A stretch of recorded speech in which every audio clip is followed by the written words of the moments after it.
Episode 5 of Pachinko revolved around Sunja, Minha Kim, and Isak, Steve Sang reaching Japan and into Yoseb, Han Jun-woo, and Kyung-gi's Yoon Yun-chae home, and trying to find a balance between their interpersonal relationships and financial burdens. In 1989, Sunja, Yeon Yo-young, and Misasu, Soji-rai, arrive in Korea to scatter Kyung-gi's ashes in the sea and find her father's grave. Sunja's search for the relocated graveyard brings her across Baki, Young-ok Kim, who fills Sunja in on all the things that happened after she left for Japan. Meanwhile, Solomon, Jin-ha, does some soul-searching around Japan and looks for Hana, Mary Yamamoto. But he only ends up coming across Haruki, Hiramitsu Takeda, an old friend of his father's, who in turn gives Solomon a reality check. During the episode's closing minutes, Solomon learns that he has been fired by Shifleys, stranding him in Japan, and he receives a distressing call from Hana. Hana returns, but at what cost? Directed by Justin Chon and written by Lauren Yi and Soo Hyo, Episode 6 of Pachinko opens in Osaka, 1975, where a young Hana, Yebun Young, is seen marking her territory around a young Solomon, Kyung Ho-yoon. Hana is clearly possessive of Solomon, and Solomon clearly likes Hana.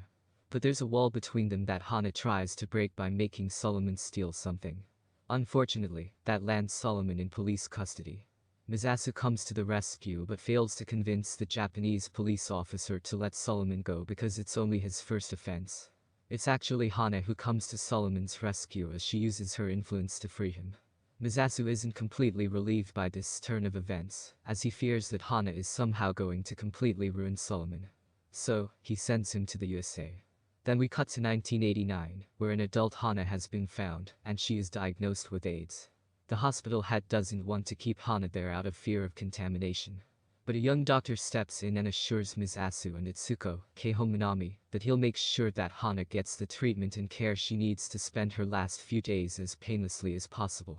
Solomon sits down with Hana to convince her to go to America, because they're making some strides in terms of treating AIDS.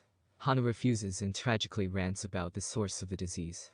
When Solomon asks why Hana is telling him all this, Hana says it's because she wants Solomon to know the kind of life she has lived after Solomon abandoned her to go to America.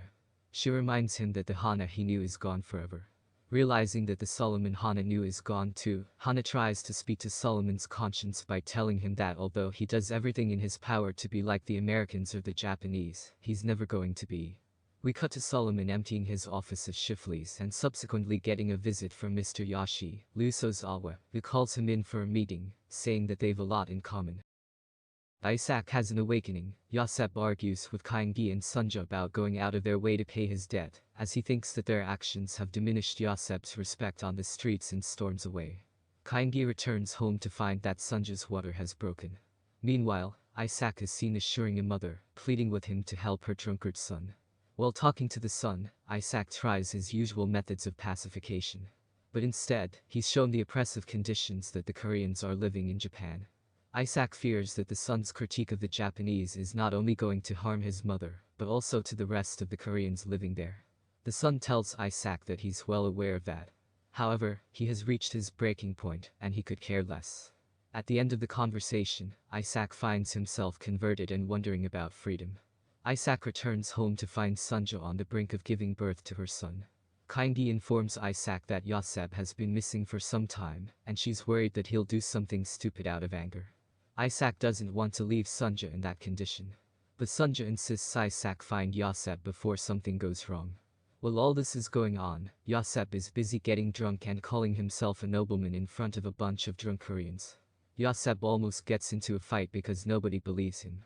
That's when Isak steps in and briefs him about Sunja's situation. Isak realizes that Yoseb is in no mood to leave. So, he sits down with Yoseb to have a drink. Yoseb says that Isak should go home to his pregnant wife.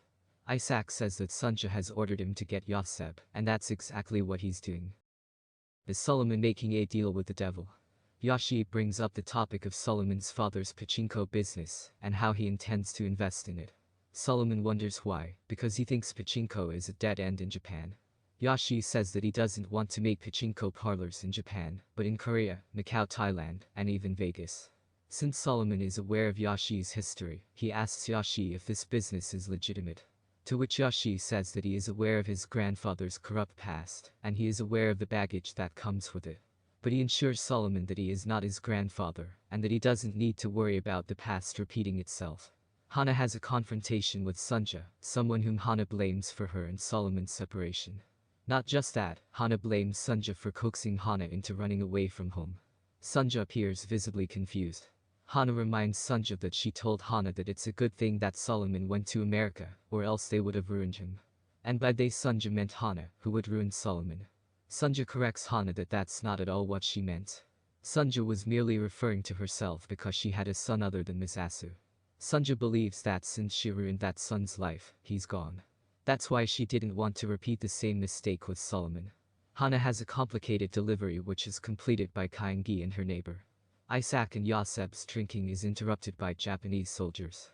That prompts Isak to tell Yoseb about his feelings of rebellion and whether he wants future generations of Koreans to be born under the oppression of Japan. And as they contemplate their next steps, Noah, Sunja's first son and named by Yoseb, enters the world. Hana, partly free of her anger after talking to Sunja, reconciles with Itsuko. Solomon confesses to Sunja that he has been fired, and he blames Sunja for it. When Solomon starts ranting about hard work and success, Sunja reminds him that it doesn't matter what kind of success you have. It matters how you achieve that success, and that if Sunja wanted, she could have been rich too. But she didn't want to lead a dual life. That's when we finally cut to Hansu, in 1931, who says that he doesn't need his wife anymore, since Sunja has given birth to their son.